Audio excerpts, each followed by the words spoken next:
Business Fair to follow all safety guidelines. Esteemed guest, the Durban Business Fair 2021 is an expansion of a long journey that has taken 23 years. This exhibition has assisted many small businesses grow as it creates a platform for businesses to showcase their products and services while developing a network of business contacts. The platform also provides a range of empowerment activities for all age groups. You will notice that tomorrow there's a Youth Business Connect conference that is going to take place, and there's also the Kidipreneur joint somewhere around here, which is testament to this taking care of all ages. This year's Durban Business Fair will feature, among others, street market, which will expose and sell locally manufactured products and services. Flavors of Durban, which will develop local chefs' cooking skills through a safety masterclass, live cooking demos, and a mystery box cook-off and digital marketing training masterclass that aims to assist the entrepreneurs to market their businesses online. The business engagement session, which we are part of now, is themed Uncovering Solutions and Opportunities in the Aftermath of the COVID-19 and Unrest. This business engagement session is headlined by business people who have a wealth of experience in the sector, and they will be sharing business advice. That is yourselves. A Youth Business Connect session themed from isolation and disruption to creating connections, innovate, elevate, celebrate, will feature young entrepreneurs who will share their inspiring journey to success. A Kidpreneur Garden, also a feature at the Durban Business Fair this year, will equip children with business skills. We must start now to groom our future leaders. Inkunzi isematholeni. Local filmmakers can look forward to an empowerment session that will be held in partnership with the International Property Commission, with particular focus on copyright in films. Fashion showcasing to serve as a build-up to the 2021 Durban Fashion Fair to be held from the 15th to the 17th of December, also at the Exhibition Center. From the 10th to the 12th, the Durban Fashion Fair tickets will be sold on site for those who want to attend the fashion show next week. So the stands we have today are just a teaser so that you come back for more.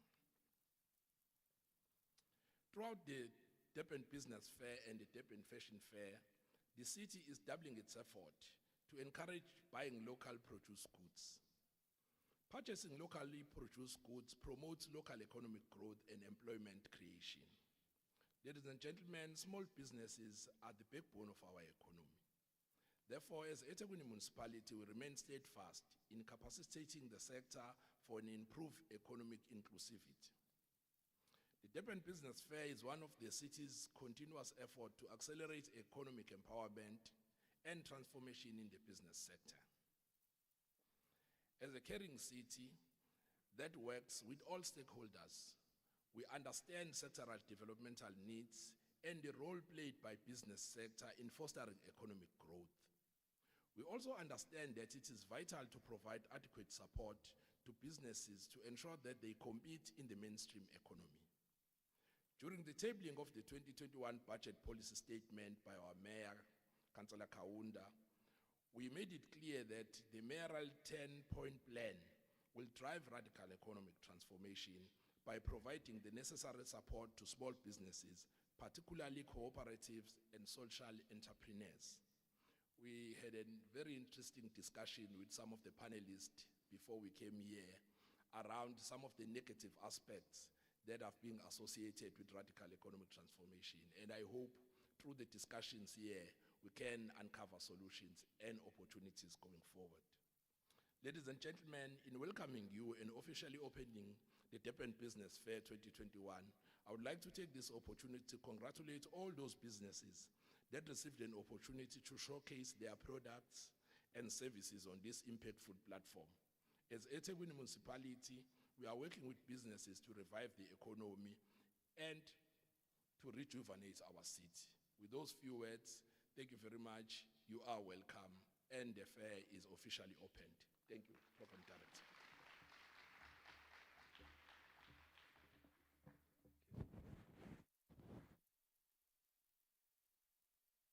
Wow, shall we clap hands for ourselves again? Shall we clap hands for ourselves again? And that was all about us, and that was the introduction. Sese right ke sesamukeliwe kusho ukuthi nathi sasingakhumula ngisho amabhantshi sesisekhaya. Sanibonani? Sanibonani? Ay lakhuluma kahle ikhansela lizwile kodwa bafana. Lizwile kodwa. Aya ke lishaya izandla ke phinda. Into ebingenza ngithi ke anithi ukushaya kakhudlwana izandla phela iExcom ayibonile ukuthi lento esiyenza la ikhona. Sekungaba influencer mabenza ama budgets bathi ukunyusa kancane laba. Niyabona ngithi shanzandla. Kubona cha bakhona osomabhizinisi ba serious. Manje akungagcini ngokuthi kuzwe laba bala. Akuzwe nabangekho la. Have you got your phones on you? Are you on social media? #DBF23. Lalela. Yabona ke njengamanje mina as program director imina okunikeza permission. Awukhiphi phone sivele si hashtag manje singene ku social media sivele si trend singatrenda ngithi. Singayitrendisa lento. Lalela ukhiphi phone uyishute bese uyaposta uthi #DBF23. Mawusaba ukuyishuta wena ungangishuta mina nginankinga. #DBF23 uyiphethe lapha ngithi. Ushaya isithombe, ushaya selfie uthi #DBF23. Umausu what? Usuyishaya selfie.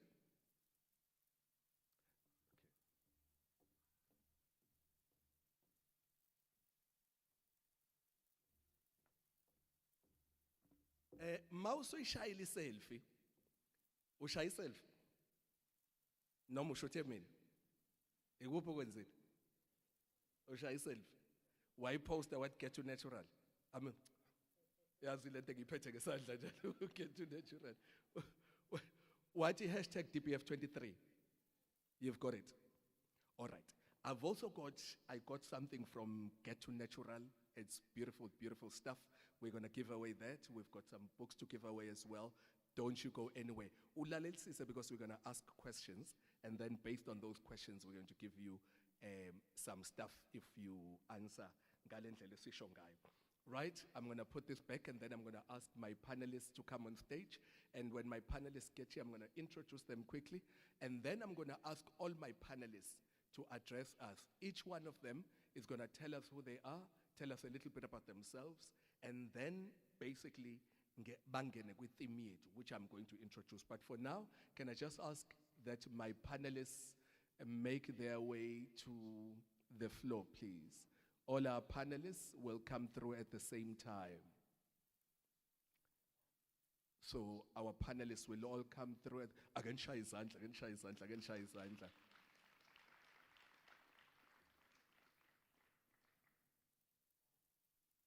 Ngifuna ukubona ukuthi ngezandla uzoyitranslate uyithini le. Wazi wamuhle umuntu ongitolikelayo.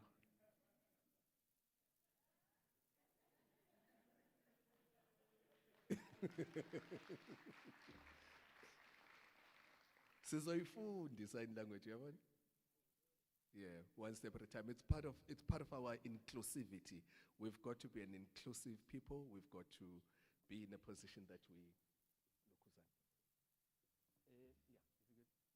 sit yourselves comfortably everywhere. I'll just sit in one of the middle ones. And anywhere else? The lady closer to me would work well, yes, thank you. Yeah. Yeah. Okay, I'll sit there, I think, right in the middle. Right, and these are our panelists. So in terms of Am I doing something wrong? You want the lady translating, you wanted to move from a bit. Awu kodwa bosekungikhiphe intweni. Bengifuna ngisho noma ngishuthwa kubonakala ukuthi ngangikhuluma e-exhibition center ngitolikelwa mambani ngitolikelwa i-sign language interpreter ngumuntu ngempela. Sanibonani somabhizinisi sanibonani? Hayibo sanibonani bosomabhizinisi sanibonani? Right. Today we're going to hear very interesting stories. We're going to hear stories from Osama Business who are going to tell us a little bit about themselves. They're going to tell us a little bit about what they do, but then they're going to bring it back to ithim yethu. Ithim yethu is actually a very simple thing. Angifuna we complicate. We are in a period where the fourth wave has been declared and whatever else. That is not the death of business. It may be a transformation of business, but it's not the death of business, because in every environment, business finds solutions. So what we're going to do is we're going to learn from our panelists how they've run their businesses and what they think could work. Just share some of their insights and how those could become useful to us in terms of running our own businesses. Are we looking forward to this? Are you with us on that side? Are you with us on this side? Ake ngibone izandla kuleli side leli. Ake ngibone izandla kuleli hlangothi lolu. Awu nalabo bambalwa ngale nani ke. Aram Shem. Are we ready? Are we good to go? Are we good to go? I'm in my lane. I do my thing. I don't compete. I don't compare. I'm too blessed for that. I'm in my lane. I do my thing. I don't compete. I don't compare. I'm too blessed for that. Clap hands for yourselves, man. Clap hands for yourselves. Yeah. In terms of how we're going to run this, ladies and gentlemen, I'm going to ask, we'll just proceed, I suppose, we're just going to introduce ourselves briefly. I'm not going to read your bios. I could read the speaker bio, but what I think for purposes of this session is it needs to become that honest and authentic. So you're going to say a little bit about yourself, and then we'll move on to the next panelist and the next and the next and the next. And then from there, we'll get straight to sharing on our theme. Now, ka left ka right, siya vote democracy. Left or right? Abathi ka left ake basho. U left mob. U left when noma wami. Kwasha amantombazane left. Hey mkhuba yokuba yishama bakithi ngisho sekusetshenzwa. Sanibonani. Siqale ka left.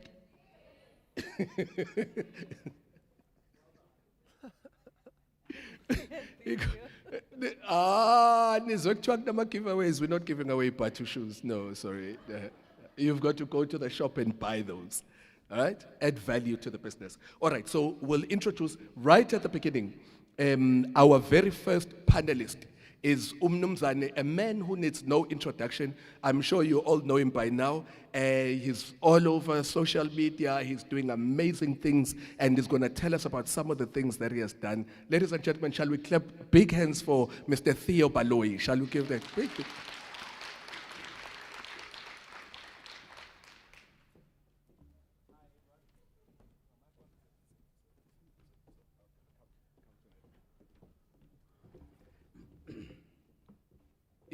Your mic is going to be on just now while they're busy turning it on.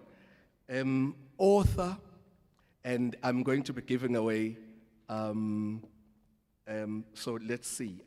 There's something I want to double extra check. He gave us these books, right? He gave us these books for us to give to you. And these books are entitled The Book Every Business Owner Must Read. Insights from Leading Business Minds and Thought Leaders. Naye ukhona la phakathi. Ladies and gentlemen, I want you to welcome from Avatar Media, is that correct? Avatar Advertising Agency. Am I saying that right? Yeah. If you know the things that this gentleman has done in terms of running advertising agencies, a black advert, oh man, you must go research the stuff. I couldn't finish his profile. Ladies and gentlemen, I'm introducing to you Failing Ngubane. Give him a big round of applause. Are there any creatives in this building? If you are a creative, he's already your godfather, I know. And for the rest of us, we can only sit on the sidelines and drool, right? Okay, so there are creatives here. And if there are any accountants in this, I think you're going to love the fact that I'm going to introduce also a lady. Hello, ladies. Hello, ladies. Hello. Hello, ladies. Iconic gender bias, yes? Right? A lady I personally have seen go to the townships to empower young black up-and-coming businesses. Someone, Amaka, she's obviously going to tell us a little bit more as she tells us her story. Besides the fact that she's a graduate in accounting, but she's gone and assisted businesses through her other business that specializes in compliance and tax and all. Angithi you know ukuthi tax mawungayikhokhela kukhambeli kahle. She specializes in those things, but not only did she do that, she's gone further. She's actually gone and started another business, which is in facilities management. If facilities management, ngithi labantu abenza ukuthi ama properties wonke abe right, abe well managed, aphile, and all of those things. And she's a woman. You know, at some stage she was actually given an award like KZN for being outstanding in that area. Come on, clap hands for the lady. Clap hands for the lady. La isinqawunqawini siyazi ukuthi futhi nakhona kashodi buyabe involved ey'ntweni zo-social responsibility nayo yonke into. Siliphethe igazi la nangu Gladwin Malisha. I want to introduce my next speaker. At his young age, he's already deputy president of the Durban Chamber of Commerce. Can you believe that? With Durban Chamber of Commerce. Angithi uyazi ukuthi Durban Chamber of Commerce kuhlala ingqungqumela zosomabhizinisi for all the big corporates around Durban, the Toyotas, Tonga Tulet, the Ilovo Sugars and all of those things. He sits there as deputy president and actually makes all those important pronouncements on your behalf. But what I really like in addition to that is that he's a guy from Ekas, from Lamontville, Thina-ke nje siyithandayo leyo part of his profile is that okewadlula nalapha eDurban Christian Center, e-Theology College yakhona wayothi nqampu izinto ezithile wabuya nazo. He's also an executive kwi-company cishe abanye beni bazoyazi, iRockwell. Siyayazi iRockwell, inkampani eyenza imisebenzi eminingi ehlukene, khona civils, khona bani, kodwa nje in the built environment. So mani mbona ningamthathi nge-age, nimthathe ngemsebenzi ake nimshayele isandla. Gladwin. Ngale egcineni ubaba uSibonelo Mbatha. Uyabona ke mangathi ngi-introduce uSibonelo Mbatha angangidlala ngani. Ngicela ungene kwi-internet, ugooglisha inkampani ekuthiwa uPetroconnect. Mawufika kuPetroconnect into ozoyifica, for example, wena nje mawufisa ukungena kwi-fuel industry, they will assist you ukuthi what to do, they will assist you with systems, they will assist you with skills, they will empower you to enter the fuel and petroleum industry. Mr. Sibonelo Mbatha ake nimshayeleni isandla kakhulu. So I've already had the privilege yokuhlala nabo lapha, and I can tell you I'm very humbled to be amongst such greatness, and we are all going to learn. Now, Mastalak, this is what we want to do. We want to get a little bit of the story behind the work that has been done, and then some insights. So if we give ourselves a good, 10, 15 minutes, just to go through that, ama highlights ayo, with some key insights, and then from there, we'll do that with all the panelists, and then based on that, we'll crystallize conversations about what could actually work for the time that we are in. Masqeda lapho, we're then going to ask questions. Bengakaqali, ake ngenze kanje. Nisekhona? Right. Mawusesibuza imibuzo, are you getting ready to ask questions? Masesibuza imibuzo, I want you to do what is called an elevator pitch. Right? Ni right angithi?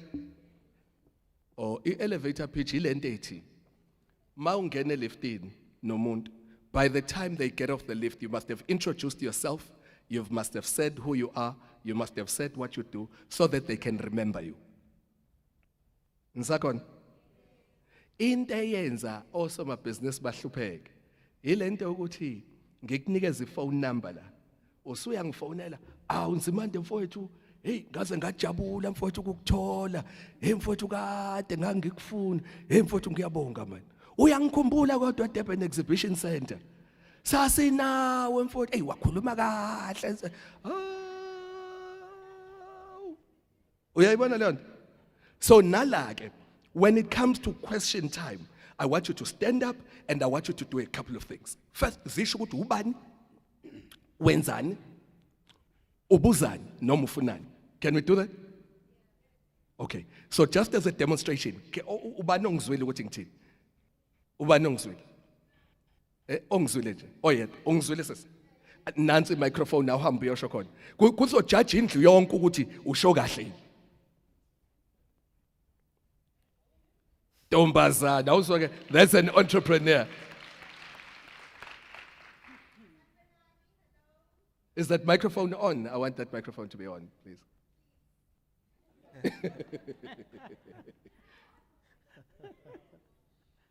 My ngeko on will understand what some is be on. Do we need to turn it on there somewhere? Yes, in the meantime, wonderful, wonderful. Okay, awusho ngizokurepethela mina la. Umvelo. Mvelo ngubani? Cousin kaVeli, okay. Or you wish. Oh. Nyonyezwe. Beautiful.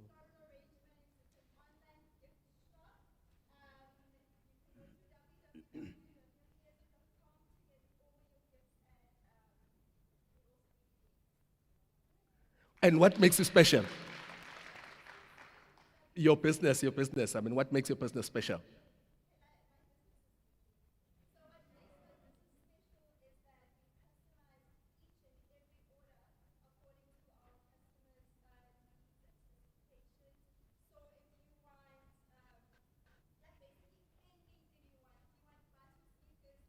So basically, you help customers give a gift that expresses their true desires.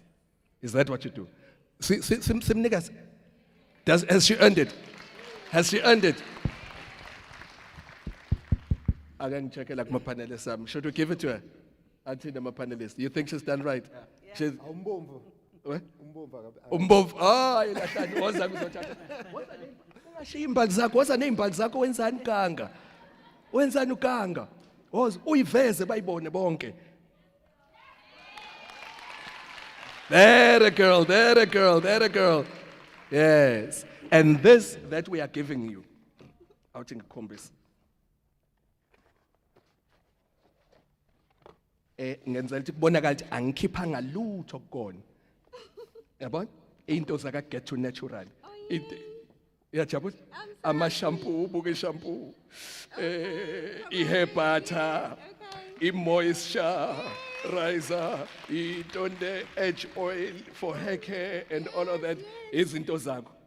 Zakwa get to natural. Asimshaleni izandla ke sayohlala phansi.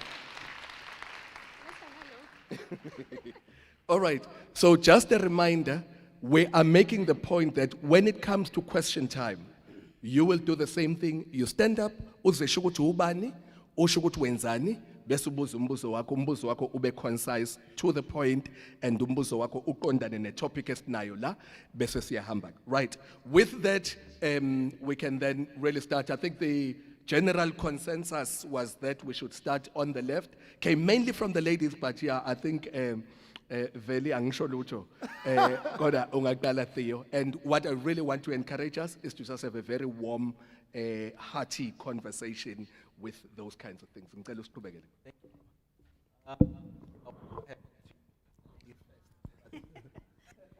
Not in business.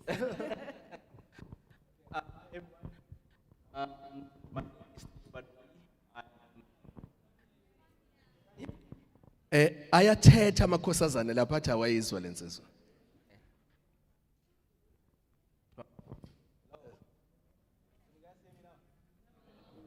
Well, Maybe the mic. I think we must all just start fashion brands. I see it makes you very popular. We'll fix it. Langayengwa, ladies and gentlemen. Well done, my man. Well done. That's what an entrepreneur does. He steps up. Hello? Okay. Much better. Hi, everyone. My name is Theo Baloyi. I am the founder of a company called Batu. They refer to me as the CEO, but what I would normally like to refer to myself as a first employee officer of Batu, because I'm the first guy to work for Batu. We are a business that started from humble beginnings in a room in Alex with Alexander Township, with the vision to build a shoe brand that Africans can proudly affiliate with. And our mission is to reignite hope for our people and create sustainable jobs. I am a product of opportunity, grew up in the townships like any other average South African, and throughout my journey I have been awarded great opportunities. I've been mentored by great people, great leaders, had the privilege to have a 100% bursary to further my studies in accounting, a fellow accountant as well. And I had the privilege to also work for one of the top 4 accounting firms, PwC, not only in South Africa, but also was seconded to the Middle East, based in Dubai for 3 years. And with all that being said, the reality didn't change, or my reality didn't change.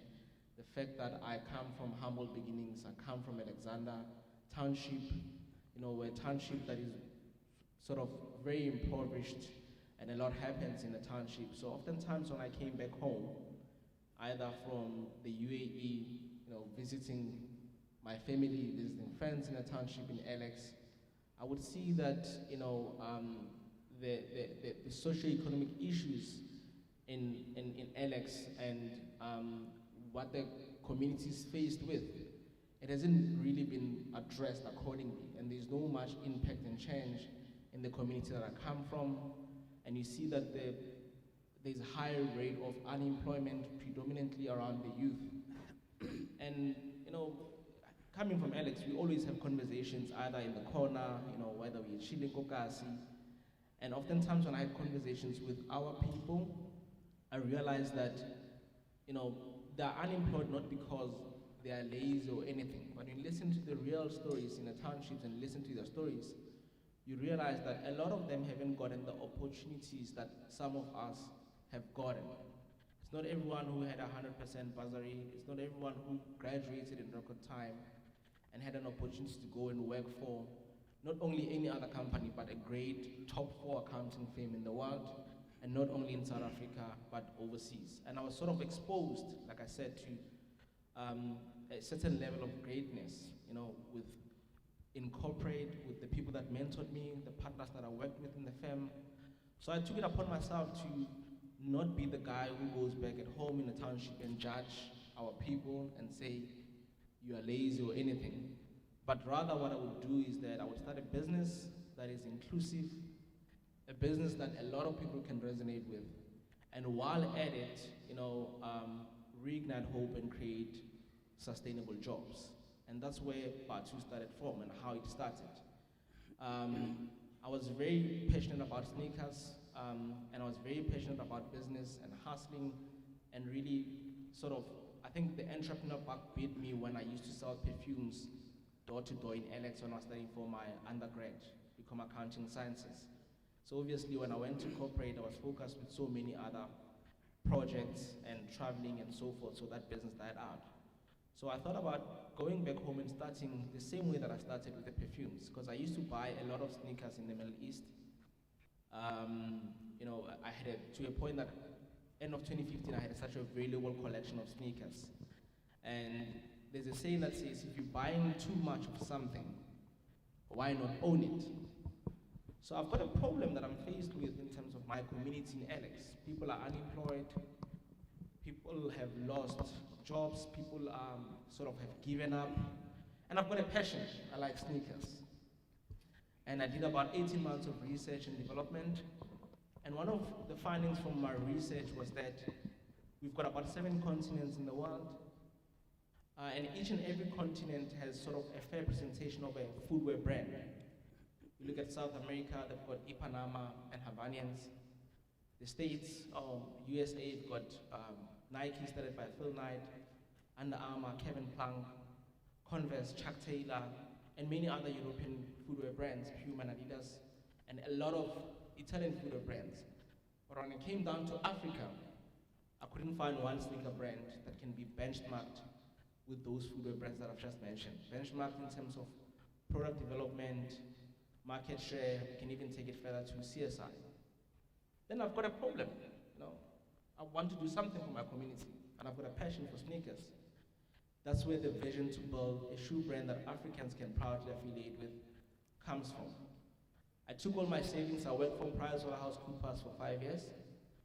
I took all my savings, bootstrapped everything else that I had at the time, came back home, and home meaning in my house in Alex. I lived with my uncle, and I started the business with all the savings that I've had in my room in Alex. Delivered from my car. My room was everything for me. It was my warehouse, it was my back office, it was my dispatch bay. My car was everything because I had to do deliveries on my own. And we built that business from then, with our own savings, with an aim and mission to reignite hope and create sustainable jobs. And when we started, the business was not well corporatized as it is now. So even the way we recruited people, so one day we've got 20 orders, I get a PO in the corner, Donna Zoala, come help me pack the boxes. The next day I've got 40 orders, I get 2 more guys, come, let's pack boxes. Month end, we've got 100 orders. I take two, 3 more guys from the streets, come, we work. We pack the boxes, we deliver the shoes. But the accountant in me understood very well that this is not the way to run the business.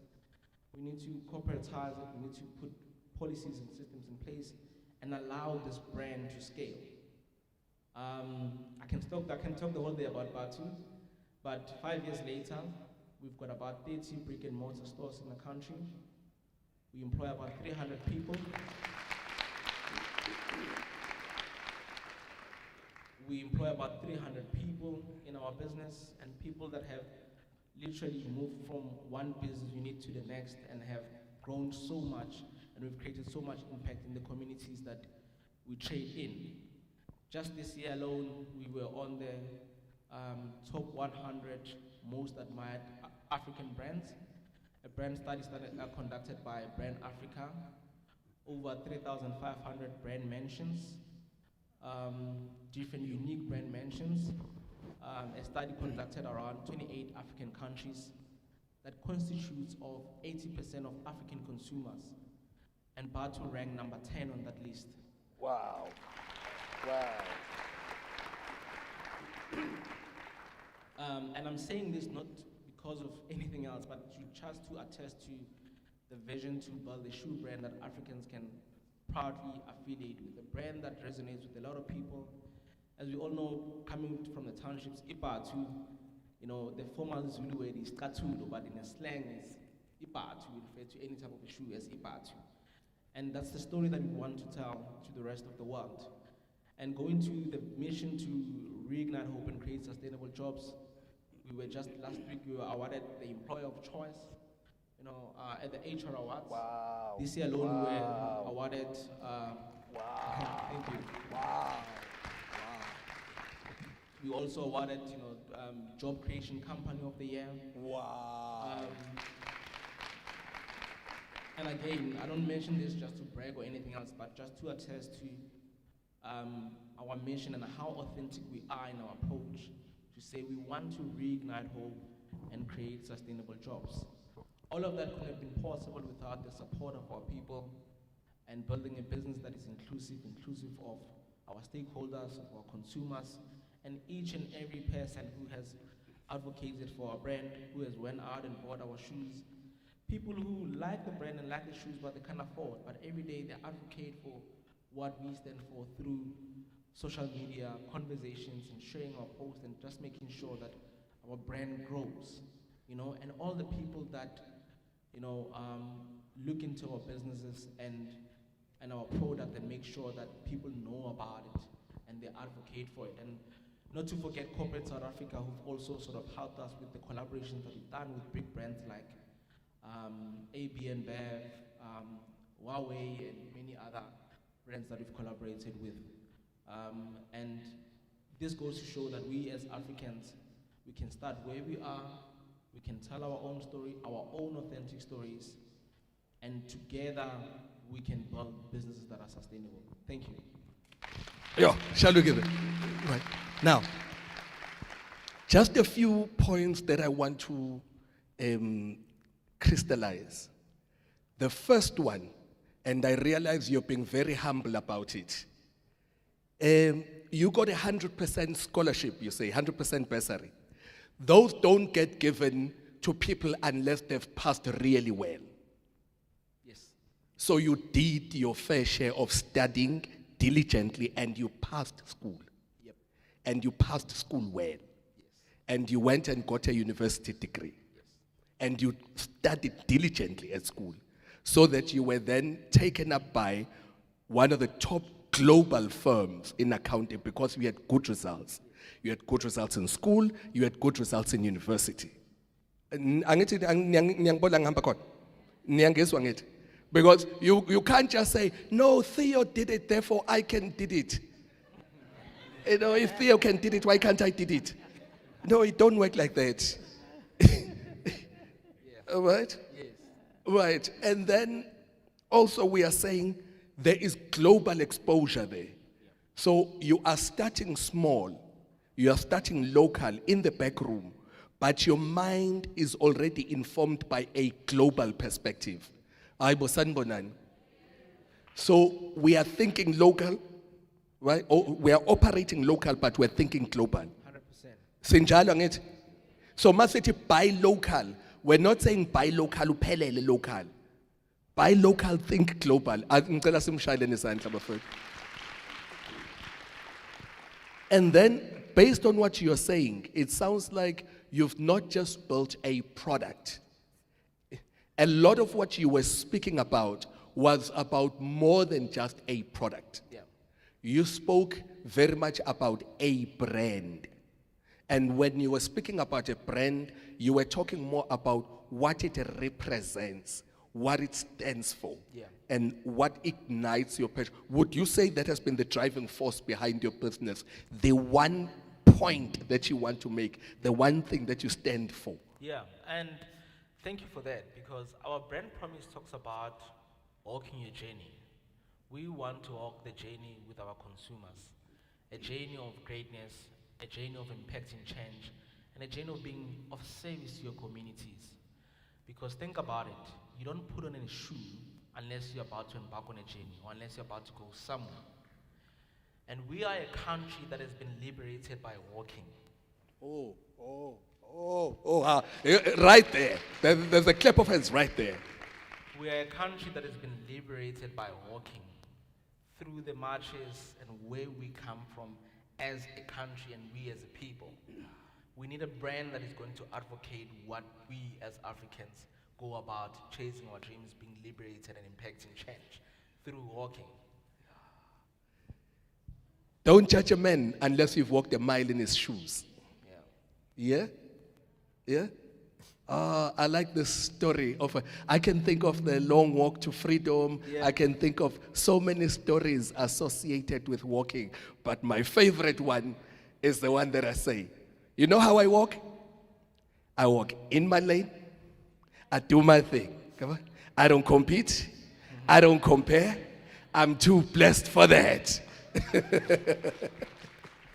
Okay, so you guys are obviously walking in your lane, and much earlier when we were chatting to you, it sounded like you're not so much about competition. You're all about collaborations and that amongst darky businesses and up and coming. Do you want to take us through that a little bit? Yeah, so, and I think I was sharing with the panel in the room earlier that, so When I did the research about sneaker business in Africa, I couldn't find that sneaker brand that represents who we are, right? And yet there's billions and billions of US dollars that leave the continent going to other parts of the world through sneakers. So we wanted to be that brand that sort of build a brand that resonates with the people. It's benchmarked, and we can sort of inspire, if we can, many others, and we can work together and build an inclusive database of consumers that advocate for a brand.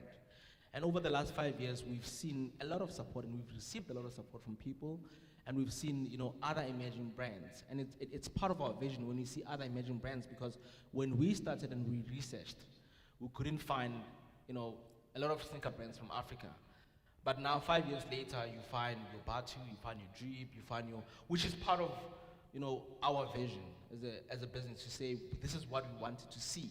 Not only all of these international footwear brands, but now there's a lot of us, are playing in this space. And what I love about these emerging brands, Batu included and many others, is that the impact that we're making in our communities collectively as brands, as local brands.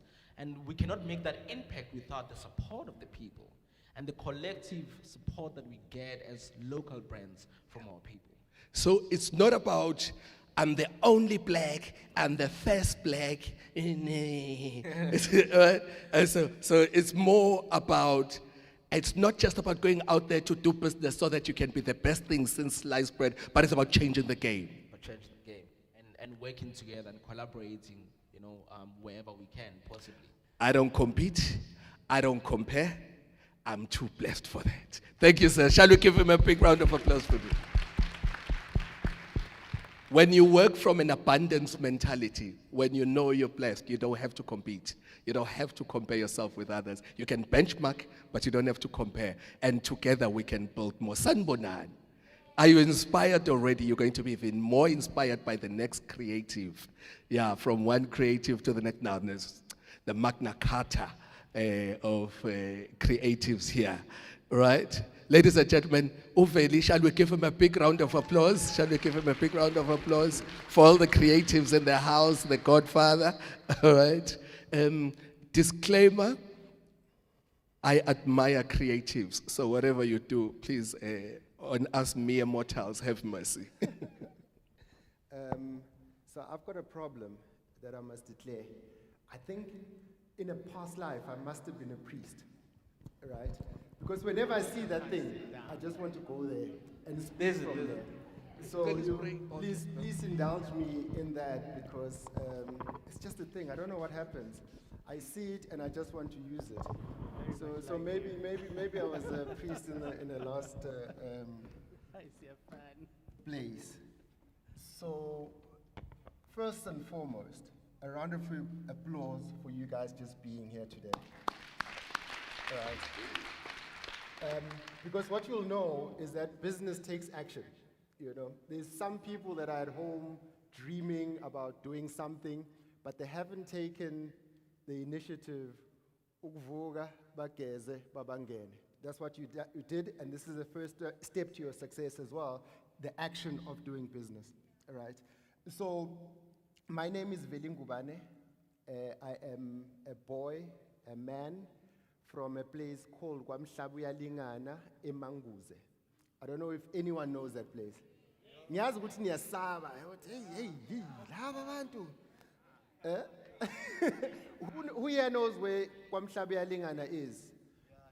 Now, that's where I come from, and that's my home. And I was very happy to speak La eThekwini because I'm speaking in my home province. When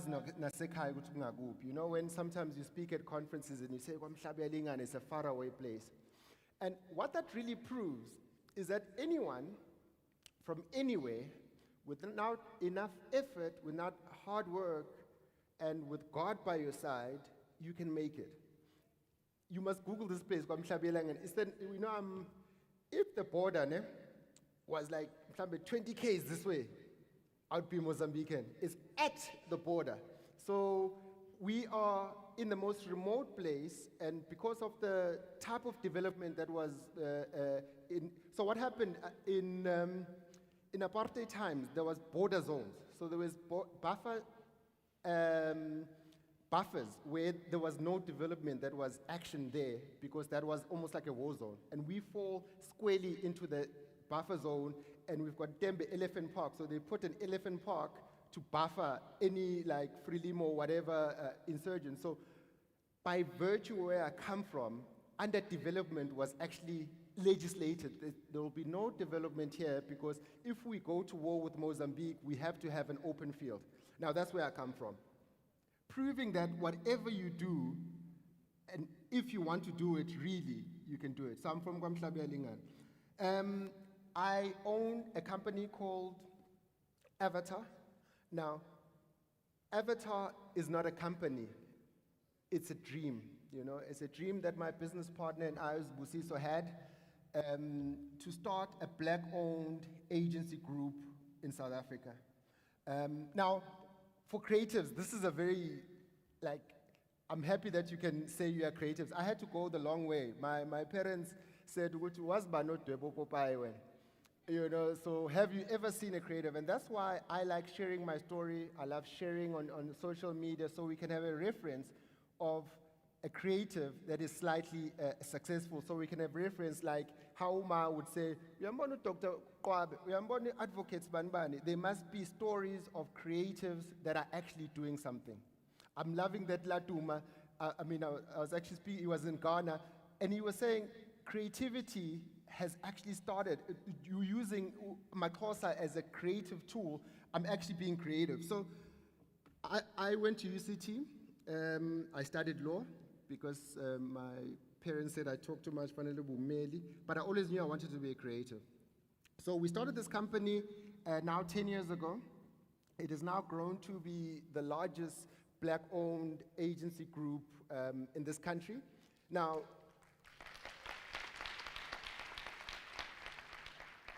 if you Google the story of Avatar Agency, we started with 2,000 Rand, all right? We started with 2,000 Rand and a computer. And when it rained, we had to cancel meetings.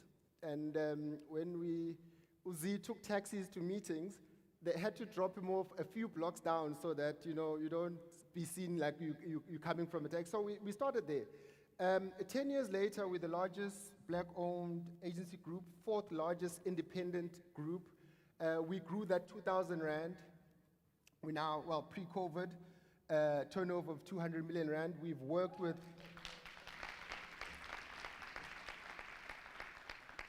it's God's grace. It's God's grace. So from that 2,000 Rand seed to that turnover, and managed to go through COVID and still make campaigns. So I love the story of Avatar. I tell it all the time because it's a story of belief, it's a story of consistency, it's a story of excellence. I don't want to, I went into a big debate on Twitter about the term black excellence. I hate it, right? Because there must be no excellence that is on our corner. Excellence is excellence. Excellence is the same in America, and it should be the same in South Africa, and we built a business that actually wants to be excellent.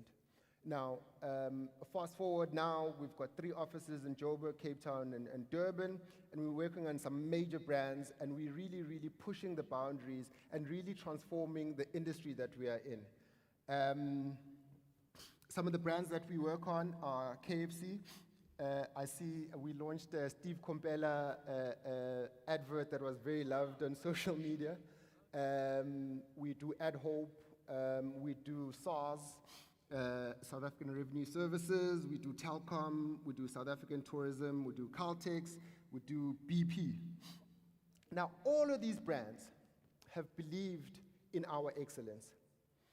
And if you start a business with excellence and service at the core, whether you're black, blue, pink, purple, if you push excellence and you go above and beyond to push and be better, all right? Because there's 2 ways to beat your competition. Now, it's either you work much harder or you're in a very innovative space that no one is playing in. all right? Now, when we've got agencies that we compete with, two, like, guy from Kwamhlabelingan and a guy from Fossleras standing in front of these CMOs. I remember when we pitched, we were, before SAA went down, we were the South African Airways Global Agency. And I remember us going in there and seeing these industry veterans walk out as we're going to pitch. Now, every business needs excellence, belief, and belief in yourself, but mostly belief in God. And I say that openly. And then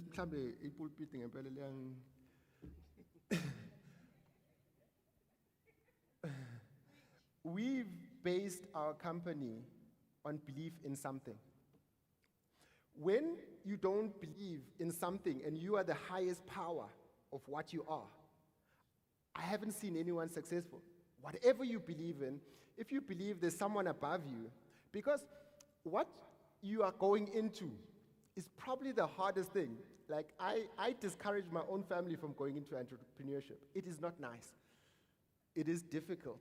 It is difficult on your mental health. It's difficult physically. I had to change lifestyle. If you Google Velingubani, you'll see I was 136 kgs, all right? I went to a doctor, and they said your high blood pressure, either change your job or change your body, right? I thought maybe, I used to love Vishisa Nyama. I was like, maybe I should just dust off my law certificate and just go for a karma thing. So it drains you. People don't believe you. When we started saying we're going to open an agency, there was no black-owned agency that was significant. And the significant black-owned agency called Herd Boys, which we love Babu Happy Njingila, who's a personal mentor of ours.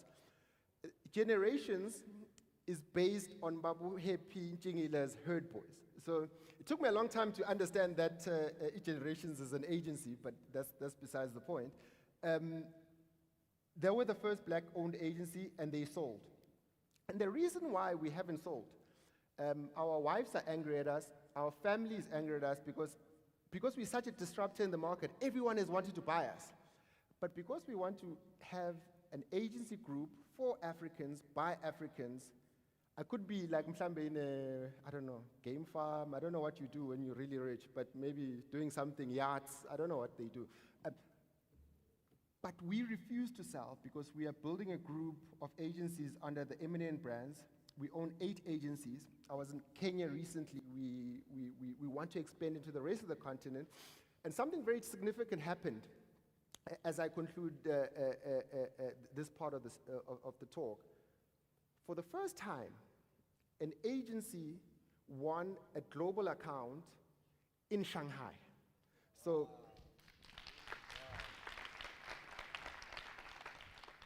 the phone I use is called a Techno, right? It's very huge in Kenya, Nigeria, Ghana. It's not very huge yet, but please buy it. I think it's available again. Techno, lovely phone. The Chinese are the most pedantic people about excellence.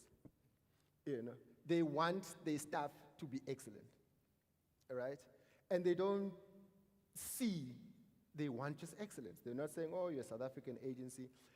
They appointed us as their global agency to launch a campaign in over 42 countries. Now, that comes from 2 people, one from Fossleras. It's a dream that with excellence and hard work materialized. We are now the global agency. We're even thinking of opening an office in Shanghai. That's the reality of and the power of your dreams. If you think them, right? If you believe them. I have people, friends, coming to congratulate me. I bought a house.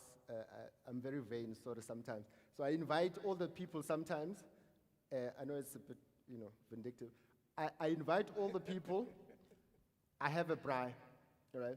All the people close to me that told me it wasn't going to be possible. People will tell you, your boyfriends will tell you, your girlfriends, your mom. I'm a lawyer and in Popeye for a living. I leave law and I want to draw pictures. It won't work. You will never succeed. Who has done it like you? right? It's up to you not to defend your dreams, but to believe in them. Don't argue with the people that say it won't work. Equip yourself so that it works. Yeah, if someone says, I'm not going to open an office in Shanghai, I don't argue. I nod. Maybe not. But let's see how much excellence, how much work I can put in to make my dreams come true. So the start of you being here is the start of you putting in the work and supporting your own dream. Nobody's going to support your dream. Nobody. You are the only person. It's between you and God. It's always been our only support for our company. So I would like to end off by just saying the next steps of growing your dream are within you. All right? And there's no crazy dream. Impossible is nothing. There's no good. I'm from Mhlabelingane. Like the biggest business that I've seen that is run by black people is probably a supermarket. But even dreaming that, even coming back home and saying, I went to school in Gwelezane. So even coming back home with the types of dreams, I always thank my mom because my mom was the type of person, I'm the only child, so I grew up with adults. So I'd come and say, I want to open a business, ma. She's like, okay, cool, go for it. So support each other, network. I was sharing something as I conclude that collaboration is the new innovation. So when you walk out here, have at least 3 people that you can be crazy with. Because when you are crazy alone, your friends will tell you what you are crazy. When you are crazy together, because you are crazy to come here because your dreams brought you here. So skimana nani and make friends with other crazy people, and then you can all be crazy together. Salute. Awuphinde uyishaye lezo sandla, awuphinde uyishaye. Okay. Right. I need to digest this, Bafethu. Forgive me, I'm a little slow. So you guys got awarded by the Chinese. Those guys are fussy. You say pedantic, I say fussy. Those guys make absolutely extra show. And now we've got a time difference. I think it's like 6 hours. They don't care. I'm presenting at 3 o'clock in the morning. When they are awake, you are awake. When they send an email, they expect you to answer that email. It's not South African time, it's their time. I've been on Zoom calls with a jacket like this, 2 o'clock in the morning talking to my marketing team based in Shanghai. And that's just the excellence that is needed. Waking up, doing and putting in the work. And they've got a very hectic culture, right? Senior people talk to senior people. Once the marketing CMO has said anything, no one says it. So if I'm not on the call and I send my team, they think it's a sign of disrespect. So if the CEO is in the meeting, my CEO needs to be in the meeting. And they talk together. The other people just listen. Yeah. So this sounds like it's got a lot to do with going the extra mile as well. So how often would you say you've had to go the extra mile? I think I'm lucky enough because I suffer from those who follow me. Please follow me at Denduna on Twitter. A lot of people, I share my insomnia. So I am sleep deprived in terms of my insomnia. I sleep about 3-4 hours. My partner says I nap, I don't sleep. So I don't know, it was a bad thing when I was younger, but it's turned out to be the most brilliant thing because also I read. So the only way I fall asleep is because of reading. So I read until I sleep. So I'm in my study. I think my neighbors must think something is wrong at home because my study light is always on and I'm always reading. But going the extra mile is part of your business. You have to go the extra mile. It's a hygiene factor. You can't escape it. You have to understand your business. You have to be in the business. And yeah, going the extra mile is what you need to do to be successful in anything, even in a relationship.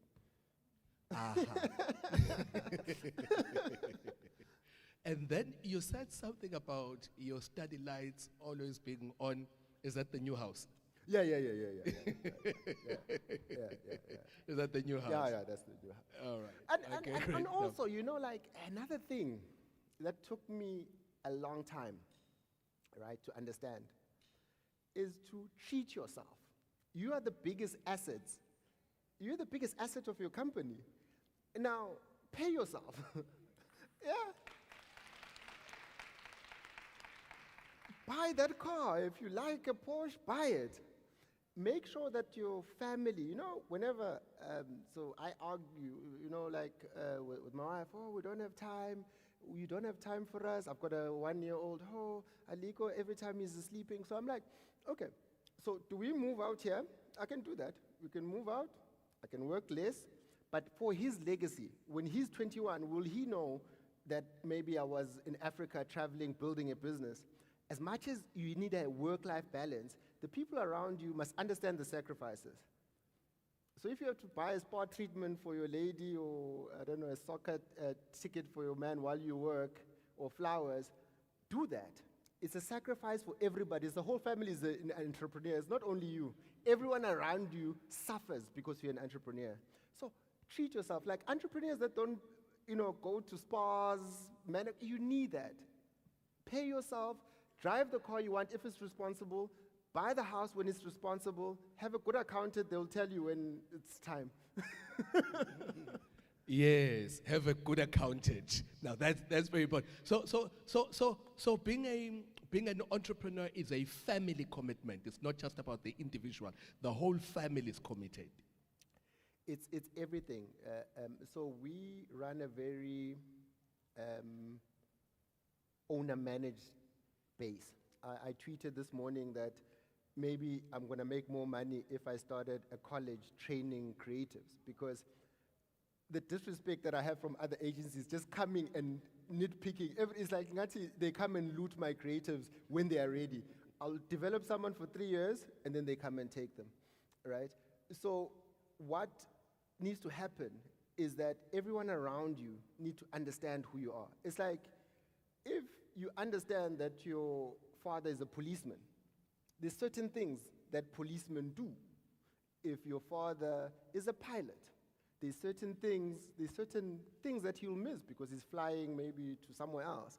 So when you're an entrepreneur, everyone around you must understand that it will affect them. So when you get into a relationship, and this is my defense, I've been an entrepreneur all my life. I say to my wife, you found me like this, and you knew. So nothing must change now, because the more you are successful, the harder you actually work. I thought it was the opposite. I thought I'd have people and I'd be like on an island. It doesn't happen. Awesome. So it's a family commitment and you need to take them on that journey. All your family members must come with you. Sanbonan. Uyayibona into ekuxabanisa no-boyfriend ukuthi yini? Awumchazelanga ukuthi wena wabona nje umuhle, wangamtshela ukuthi hey, khwaberekiwa mo. Sanbonan. Awesome. Now, speaking about money and paying yourself and the need to then have a good accountant who's going to tell you when you can afford it, because you don't spend it when you can't afford it. Sanbonan? You don't spend it when you can't afford it. Eh? You pay yourself when you can.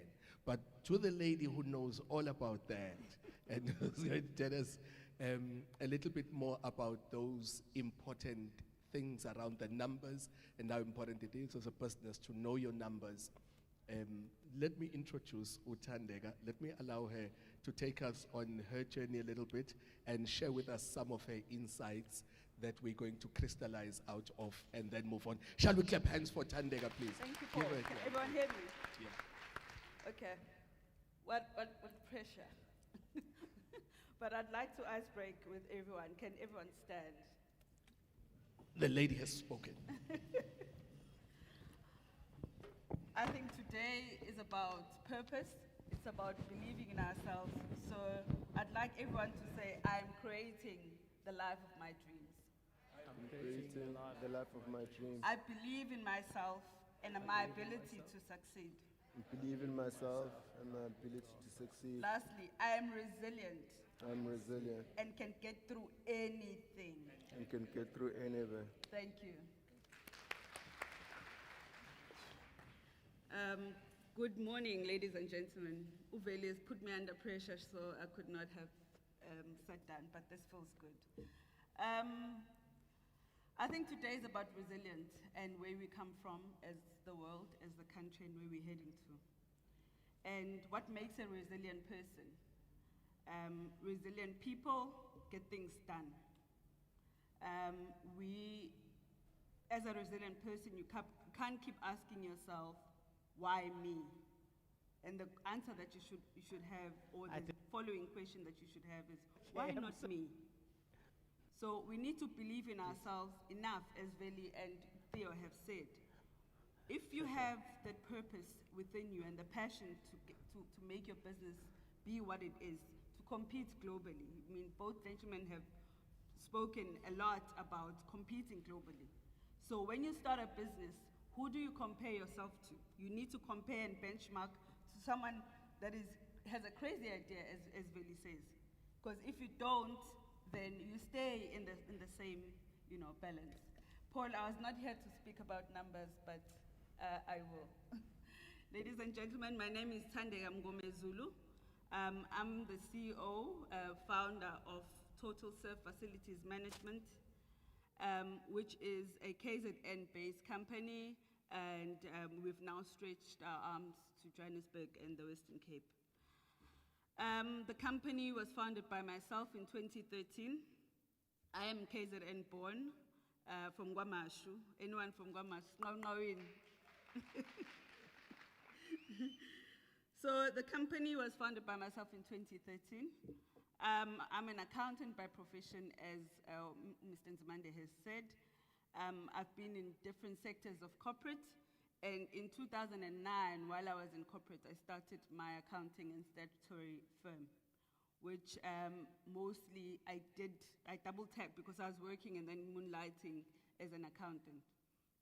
So in 2014, I decided to take the leap of faith, and then I left corporate and I continued. So in my journey of Tasola Consulting, which is the accounting firm, I did a lot of work with SMMEs here in KZN, making sure that they comply, making sure that they understand their businesses and they're able to grow. And I did a lot of nice work there, but that was not enough for me because my purpose and my vision is to help others, empower women, empower youth, empower men in different sectors. So in my employment, I worked for one of the big facilities management, because if you're an accountant, you work in different sectors. So with that, then I learned that for me to impact the community, I need to be in a business that can be able to empower, because consultancy business, you can't really empower much. You have a team of 20 people max, and then that's it. So then I started Total Surf Facilities Management with not much knowledge on the technicalities of the business. But where I'm getting at, and what Uveli has alluded to, is the education. Whenever you go into a business, you need to very much understand it. You can't start a construction business if you have no idea how to put a brick with cement, or whatever the case is, or look at a drawing, or what needs to happen. So my work, as much as I was qualified and educated and had done a fair amount of work, I had to go and study the field that I was getting into. Now that's a lot of work, and it's expensive as well. Property management courses and facilities management courses are very much expensive. But I had to put in the investment from my own personal savings to do that for the bigger impact. And it took about 3 years for the business to actually take off, because as we know, the built environment sector is a very competitive one. Total Service is competing with bigger companies that don't want to leave the space. But that did not deter me to say, oh, well, there's a Bidvest, there's a Service out there, or any other facilities management companies. I will want to be on their level. What do they actually have that I need to have? So the property and the facilities management sector has a lot of regulations and a lot of compliances, and some of them are expensive.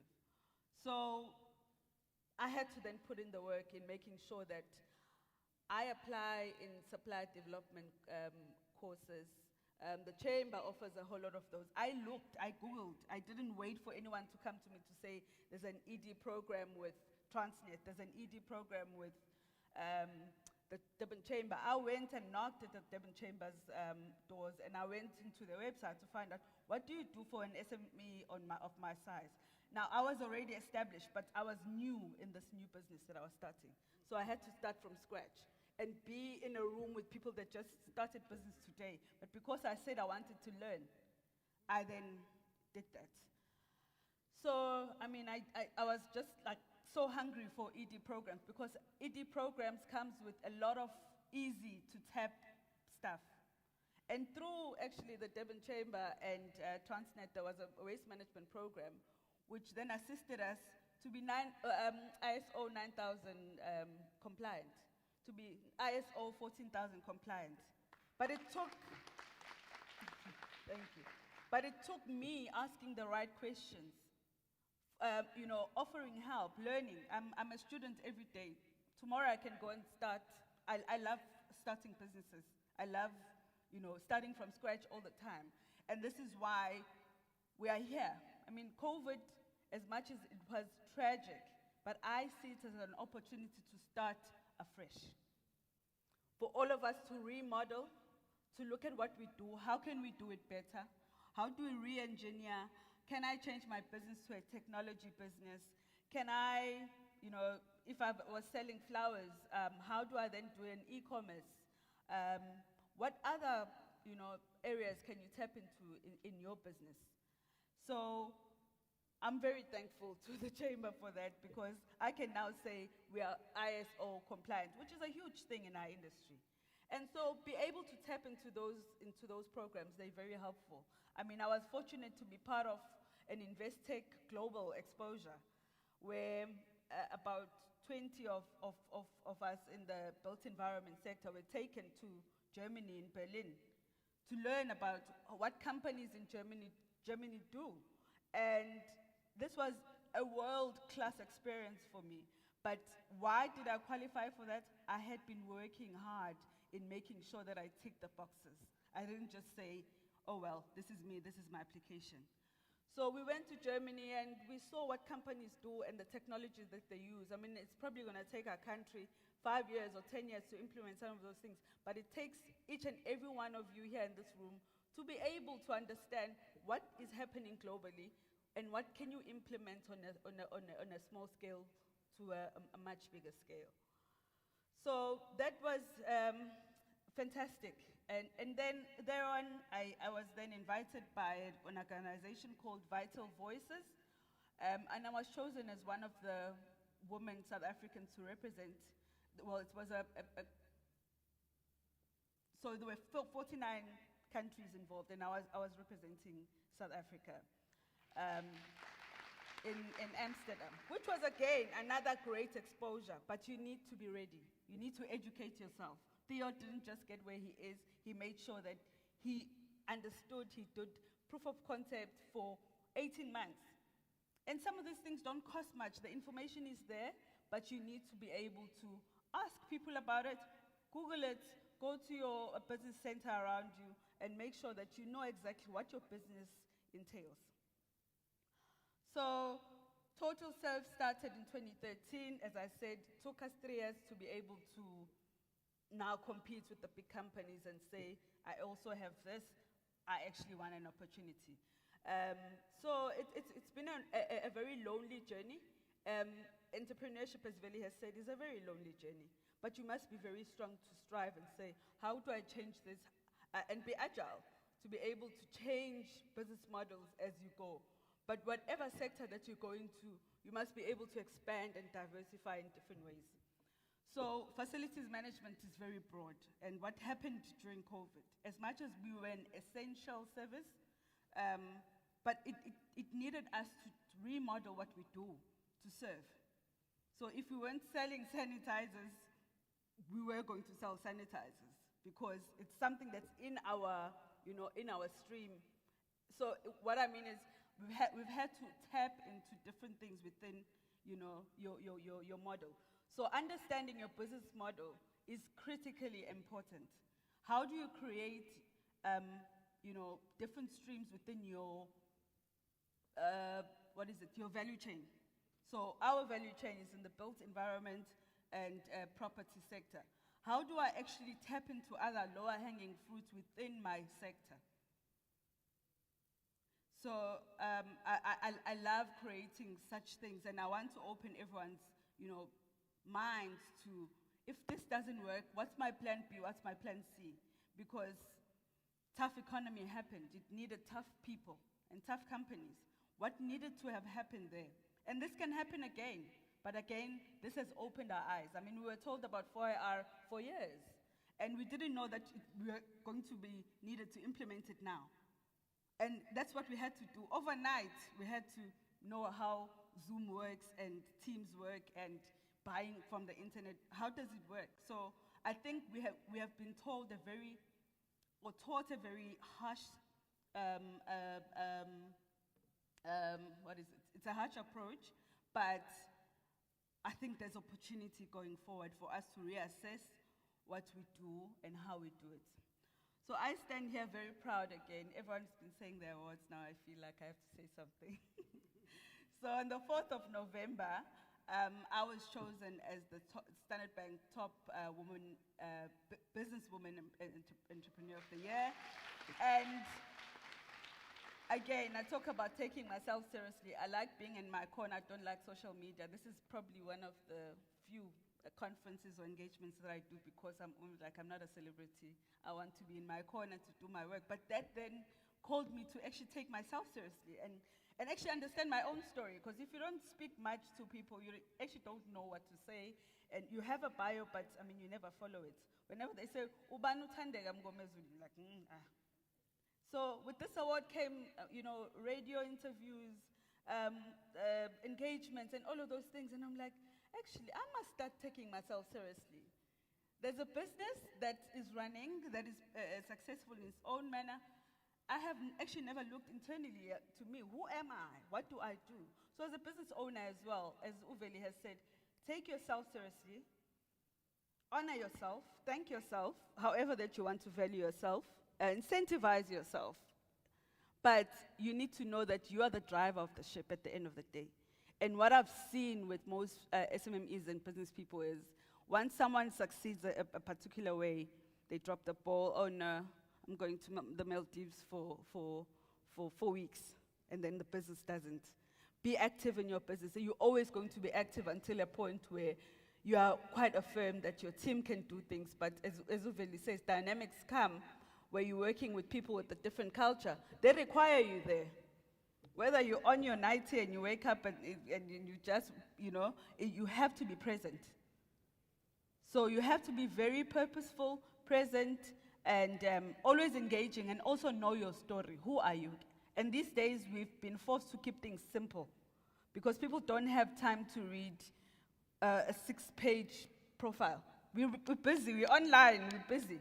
So try and keep your things simple. If you're given a pitch, like the lady was given a pitch, if you're given a pitch for 10 minutes or 5 minutes, tell me about yourself, who you are, what do you need. Be able to do that. So personal development, guys, is super important, where you develop yourself every single day. I hope I've said everything. Yeah. Oh, I'm also a mother, in case my family is here and they say I don't introduce myself. Right, shall we give a round of applause, please? Big round of applause to the lady. The one thing she didn't say, which is quite evident, is that she's not afraid to be in a space full of men. No. I'm in a property sector, so it's a very male-dominated sector. And yeah, shall we clap hands for that? Ladies, take the seats at the table. One other thing that really stood out for me, it came out very clearly. It hit me hard, like a ton of bricks, right at the beginning. When you said you were already an established business person in another sector, but you were starting afresh in another sector, and you sat in a room with people who'd never started a single business. That talks to humility. Of course. That, for me, spoke to humility. So we're saying some of these things, learn, unlearn, relearn, learn all the time, and forget yourself. Yeah. Ayibusanibonani. Impagamo ayizukisa ndawo. ake siphinde futhi impakamo ayizukuyisa. Down. Thank you. Because you know why some people don't get help? Because they are unhelpable. True. Engiphinde. Some people can't be helped because they are unhelpable. And what we've heard here is that you've got to be helpable. Allow the environment to assist you. But I like this thing. So learning, you're forever learning. Forever learning. Forever learning. Learning in school, out of school. I mean, I'm about to start a maternity clinic because I love babies, and I had a very Another business. a very long Okay. process of. They say never announce until it's done, but I'm very excited about this thing. Now, this needs me to learn about babies and breastfeeding and a whole lot of fertility issues. I'm starting afresh there to understand what happens there because I've seen the need. I mean, I've been pregnant and I understand and I see the need for people that cannot have kids. What happens to those people? How do you teach them? How do how do you assist them? So fertility is a huge subject in South Africa and the world, but people never approach it. And the big clinics are making humongous money because it's expensive to actually have kids via IVF. And what I've heard from my speakers, all three of them, is that they were personally invested in the subject matter. That means they started business about things that they were personally passionate about, things that made sense to them, things that had meaning to them, and it was not just starting a business for money. Of course. Is that what it is? Impact before, or purpose before profit. Purpose before profit. Come, ladies, give it a gentlemen. Purpose before profits. Purpose before profits. Now, it seems also that you are very big on the issue of resilience. Now, resilience has many definitions. It's the bounce back, it's the art of coming back from a setback, and all of those things. Is this something that comes from you naturally, or is it something you've acquired along the way that you've had to learn? And maybe, if it's too unfair, don't answer it. No, it's but like this comeback factor, it's a where bit does it come from? It's a bit of both, and nothing to women. But I grew up around men. I'm the only girl amongst probably 12 boys within home, my aunts and everyone. So I think resilience was taught to me at a very young age to say, you have to do this. You can cry about it, but you need to wake up and, do it. And in business, I think, I always say, if I drop the ball, what's going to happen? And, at a young age, when I was in varsity, I used to work at Cambridge Butchery as a cashier because I liked nice things. Now, my parents they couldn't afford diesel jeans and all of that at that time. And they said, go and work for it. So if you, at the corner, La Pemagete, it's the Cambridge Butchery, and back then, I mean, I'm old. So I used to wake, so that place opens up at 5 in the morning. Meaning if you work there, and whether you're a cashier or a manager or whatever, you need to be at work before the butchery opens. So I used to wake up at 3 a.m. during school holidays and get to work at 4:30, mop the floors, and then you go and do your cashier job. Hard as it was, but I knew that the benefits would be me getting 400 rand a week and putting aside for my lay-by. So there you build resilience to say, what's the worst that could happen if I don't do this, if I don't stay strong? Let me be potentially unfair but practical. Under the circumstances, it would have been easier to get a blesser. I mean, talk to me about that. That's a current issue. If you look at the stats now, it's telling you that, the stats tell the story. And there's a lot of young ladies here that I think could benefit because you could arm them, give them ammunition to what to say to other sisters. It would have been easier to get a blesser. What's your take on that? In our times, I guess, there weren't as many blessers, maybe. Maje wakomba mina. But I've always believed in independence. As I say, I grew up around a household that was quite busy with independence. And I've always wanted to have my own things. I got married at the age of 37, 6, 7, yeah. And that was always my dream as a young girl to say, I will only get married at 35. Once I've studied and I've attained my things, so that if anything happens, I'm secure. And truth be it, I did that because I just wanted to be independent. And marriage is not a package. As Uveli says, his wife understands what needs to happen. She has her own ventures. So when you meet up with someone and you're both very much ambitious, everything is easy because you're then building a home. It's not a one-sided, building a home and then you left as a diary of a mad black woman, if those have seen it. But I think all of you are very young. But independence is very important. You can go for a placer, but have a side hustle. So the bottom line is you cannot outsource your dreams. No, not of course. Not to anyone else.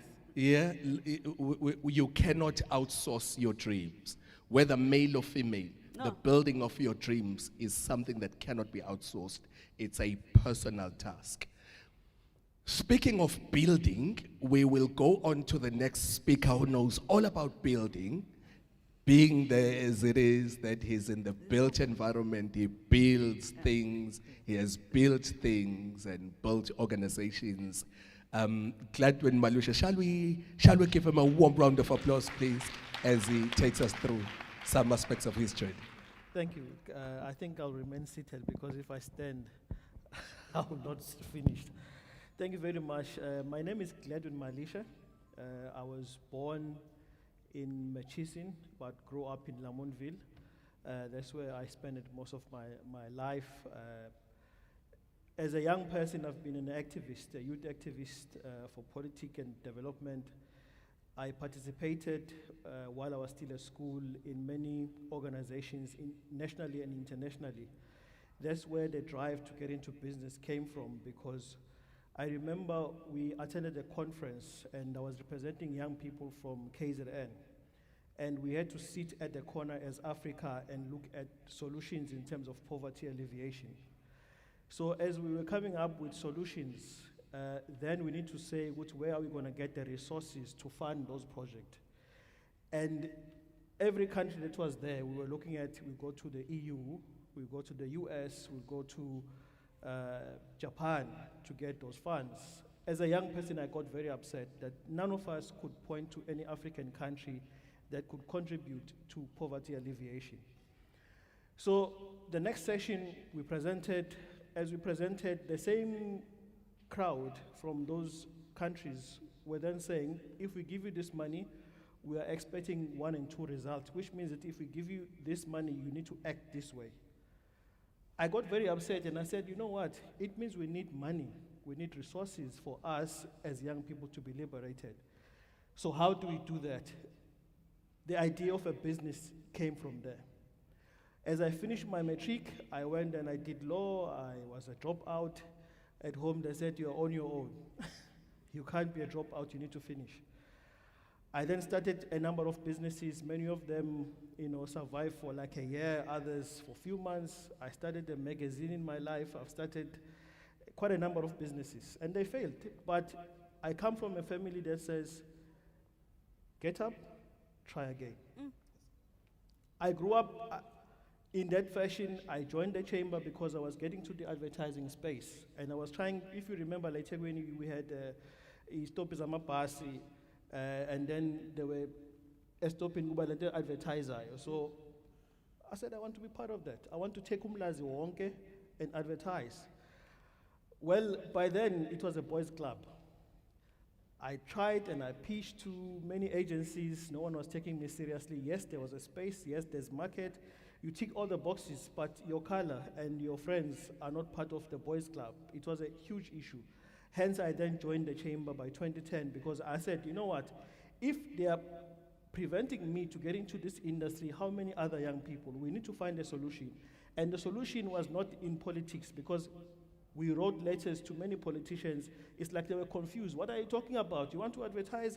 So what's the issue? So we had politicians, some of them who never understood the challenges that young people were facing in terms of barriers to enter into many other industries. I got into the Durban Chamber. Mine was not to be an executive or to be part of the board or anything, but it was mainly to say, how do we get the chamber to change this boys club, to understand that there should be inclusive economy for everyone to strive. So it was not easy. By the time I was part of it, there were still closed committees where you can't go in. But as a young person who grew up as an activist, you read the Constitution, you read why is this happening this way, you challenge until things are opening. Now we have different forums that have actually made sure that you've got SMME forum looking at the issues of SMME that could actually have a round table with companies like the Transnet and say we need an ED. You've got a number of people that need to be incubated on 1, 2, 3, 4, 5. Hence, Usisi was testifying about the success of those programs. So I was part and parcel of those people who were transforming the Durban Chamber into what it is in terms of getting young people, getting SMMEs involved, getting Itegu to say how can the Itegu become a solution to young people, to SMMEs in order to be part of the mainstream economy. So that took much of my time. It means now the time for your own business is very limited. The time for your own personal things is very limited. At the same time I was studying, they could not allow me at home to be someone without a diploma or a degree. I got myself a diploma in business management. It was not enough. My mother said, continue. I got a degree. I got an honors degree because I am pushed to say, you are saying you're going to business. Go into something that you understand. Being part of the chamber, trying this business and that business, this one working and the other one not working, I made sure that I attend as many conferences, business conferences such as this one. And I got close to people like Babu Doni Mkwanazi. I remember we used to sit at Piato for some hours of time, Langeni Hotel, and I'll be getting from information from people who are on the ground, who understand what is business, understand the challenges. It didn't matter that I was not making money, but I was getting as much knowledge as possible. So I invested in that. I met most of my business partners attending a conference such as this one. The Rockville, which I'm part of as a shareholder, I met the partners in a conference such as this one. They recognize the talent from me, from the questions that I was asking, from the pitch, as Ubabu Paul was asking for you to pitch. You don't know who's looking at you. As I'm sitting here, I'm part of the Rockville group, which has a number of subsidies. I'm going to show you now my pitch. One of the things that we do is FGAS. We've got aviation division. We offer petroleum panoini. We are based here at Virginia. We have planes. We offer a private jet to people who want to travel wherever you want to go. We might not have the jet, but we can source it for you. So now we've got two and a lady, business people who have pitched, and all of them can afford to take a private jet. So I'm offering my services to them, including Ubawunzimande. When COVID hit, you could not travel, but some of us we could because we are privileged to have a company that could get resources. When the unrest was happening, we were getting phone calls from people who were running away from Durban to Cape Town and Johannesburg. Every plane we could get, we were getting even people that coming from Johannesburg, pilot to come and take planes, people were going to Cape Town. From Cape Town, people were asking, can you bring this kind of goods? So it was just a boom in those few days. So as much as the country was burning, but other businesses were doing so well. So I'm sharing with you that from such a gathering, you can be able to get yourself a partner of a lifetime. But also in business, there are challenges. We are part of a development, or we started a development called the Keystone Park. If you go to Hammersdale, you can see, maybe if you're driving to Maritzburg, there's a big building that is there. It's a Pepco building. Behind it, you've got Ackermans, the biggest Ackermans DC in the Southern Africa, the biggest Mr. Price DC in Southern Africa that is supplying all the shops in South Africa.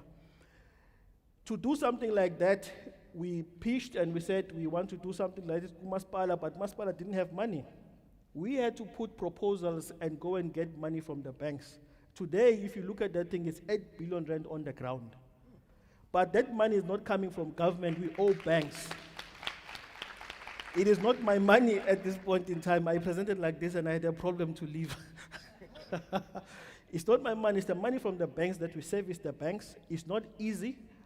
Banks can be very terrible partner if you are doing a development. So you need a heart for it. All I'm trying to say is that it is possible. When doors are closed, there are other avenues. Right now, we are looking at growing that thing from what it is into about a 40 billion rand infrastructure that you're going to see. How are we doing that? I'm part of the Durban Chamber. Part of my work is to speak for business, find solution for business. There is something that we have at eThekwini that many people don't realize the asset that we have, and it's our port. We are a port city, but many of us don't know what's happening at the port. The bottlenecks at the port is a gold for Durban people.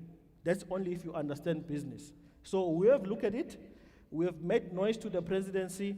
We sit on meetings. It's now almost 2 years. We are trying to find solutions. But I don't sit there just for solutions. I also sit there to say, what opportunities do I see? Hence why we are now saying we want to develop from the Keystone Park. We develop now what you call the back of port.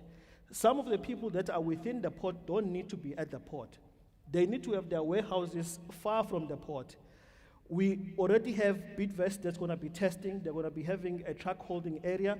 Before trucks go directly to the port, we don't need to be stuck in a traffic. They'll be sitting at the Hammersdale waiting until their stack is open. That is money because you buy land, you develop it, you get a client. It's not easy, but it means that at 3 o'clock, like my brother was saying, we're also up. Sometimes we are up because there are people who said, you know what, you can't have this development without us. We want our share. So at 3 o'clock, you are up. You have your security, you've got your police, because people are saying, well, we want to ban this if you're not doing this. But if I can give you the impact that we have done in Hammersdale, the occupational rate of businesses in Hammersdale before we came in was less than 40%. Now it's 98%. We have 5,800 people who are working in those factories indirectly from what we have actually done. We are looking at 10,000 people once we finish the back of port, the dry port in that area. We are looking at black industrialists in terms of rail. People will be manufacturing the wagons, servicing the locomotives. These are opportunities that are coming in the area. So I won't give much details on that because they're still part of the business plan. We are moving quite hard on it. Our partners are busy with other international banks because we can't rely on our government. Our government doesn't have money to do everything. If you're a business person, sometimes you need to find your own resources. That's what we are trying to do as a business. If we waited for government to build roads for us, if I can just give you all the roads that you see if you go to Keystone Park are built by us. We went to the bank and said, we need money. And they said, it means that you'll be cutting your margins. And they said, it's fine, because this is our first phase. It needs to be perfect. So we won't be making money out of it, but we know second phase and the third phase and the fourth phase, then money will be printing itself. So that's how you do business. So I'm part of that group. I'm part of the Durban Chamber of Commerce and Industry, and I will ask you to say, join the chamber, not because you think solutions are going to come tomorrow, but go there and see what you can do for others. Your ideas might be the solution for another person. And that person might be your partner in the future. It is important as Africans, more especially, to know that no one is going to do it for us. Hence why I left youth activism and I said, I'd rather go to business and make money for people to get employment, for people to get more opportunities. That's how we do business. We have a number of forums within the chamber. We've got a manufacturing forum. It's very important that people understand that in order for us to create employment, we need to get to the manufacturing space. When COVID started, because at the Keystone we have Ackermans, Pepco Group, Mr. Price, all of the containers that were coming from China, they could not open them because we don't know, at that time we did not know how much or how many days will the corona stay on the clothes or on metal or in all of those things. So containers were closed for months. That we went back to the Command Council because we sit and discuss with the Premier and some ministers as we offer our input as business. And we said, This is an opportunity. It's an opportunity for South Africa to start doing their own manufacturing so that they could fill these stores. Now they are empty because containers are sitting there and no one could open them because we don't know where is this virus from. So COVID-19 came with opportunities, it came with a lot of pain, but we must look at where can we go, where are the opportunities. There are opportunities that we have let go. For instance, we can't be, as South Africa, still buying sanitizers from other countries. It's a shame.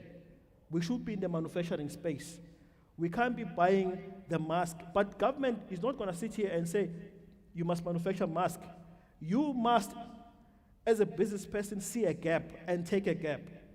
That's where many of us lack. It's a gap, also the issue of finance. I think I'm going to go deeper as we now discuss the solutions after COVID and the unrest, because we have solutions at the chamber to say, this is what we think the government can do, this is what we think the private sector can do, this is what we think the SMME should do for themselves. Thank you. Yo, round of applause on that one. Round of applause on that one. Right, so activism does not exclude ukqeda isikole. Yes. Hello, somebody. Sanibonani. Alimnandi ke leliphuze ngilishilo. Angiliphinde. Activism ayisho ukuthi singasiqeda isikole. Sanibonani. Sometimes we don't finish school for many reasons. Sometimes we fail. I failed varsity many years. The point that is being made is that if you can, if you do have the opportunity, do it. Just finish it, right? Because the reason I'm making this point, Mr. Malisha, is that many young people will say,